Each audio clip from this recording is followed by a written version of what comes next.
গাছপালার সবুজ ফাঁক গলে দূর থেকে চোখে পড়ে সারি সারি সাদা গম্বুজ আর উঁচু মিনারগুলো। সময়ের সাক্ষী হয়ে দাঁড়িয়ে আছে ১৬৭ বছরের পুরনো তেঁতুলিয়া জামে মসজিদ। সাতক্ষীরার তালা উপজেলা সদর থেকে ৩ কিলোমিটার উত্তরে তেঁতুলিয়া গ্রামে এই মসজিদের অবস্থান। এটি প্রতিষ্ঠা করেন তেঁতুলিয়া পরগনার তৎকালীন জমিদার সালামতুল্লাহ খান। মসজিদের গায়ে খোদাই করে ইংরেজি ও বাংলা হরফে লেখা রয়েছে মসজিদটির নির্মাণ কাজ ১৮৫৮ সাল থেকে শুরু হয়ে ১৮৫৯ সালে শেষ হয়। সেই হিসেবে ১৬৭ বছর ধরে মসজিদটি কালের সাক্ষী হয়ে দাঁড়িয়ে আছে।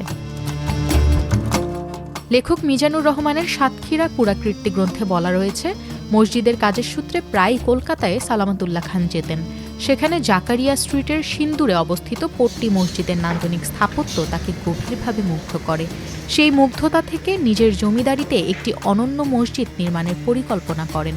পরে দিল্লি থেকে নির্মাতাকে এনে গড়ে তোলা হয় তেঁতুলিয়া জামে মসজিদ।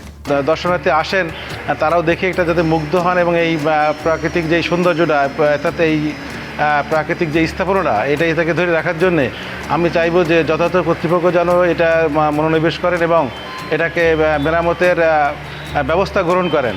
কিন্তু মসজিদটা বহু পুরাতন হয়ে গেছে, এখন দিন দিন অবহেলিত হচ্ছে, কিন্তু মসজিদে কোনো সংস্কার হচ্ছে না।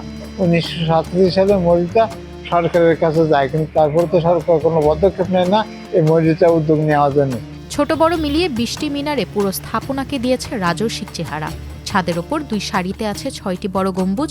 এর চারপাশে ছোট গম্বুজগুলো স্থাপনাটিকে অলংকারের মতো ঘিরে রেখেছে। মসজিদের ভেতরে ১৫০ জন ও বাইরে ২০০ জন মুসল্লি একসঙ্গে নামাজ আদায় করতে পারেন। এলাকার মানুষ সবাই চায় মসজিদের উন্নয়ন হোক, আর বাইরে থেকে অনেক লোক, দূর দূরান্ত থেকে বহু লোক এখানে এই মসজিদ দেখার জন্য আসেন। এসে তারা বিস্মিত হন, হতাশ হন যে কেন এত সুন্দর মসজিদটি কেন তার সৌন্দর্য বর্ধনের জন্য যা যা করা দরকার তা কেন করা হচ্ছে না। এই ঐতিহাসিক স্থাপত্যের গায়ে পড়েছে সময়ের ক্ষতচিহ্ন। ৬টি ছোট গম্বুজ এরই মধ্যে ভেঙে পড়েছে, কোথাও কোথাও দেখা দিয়েছে ফাটল।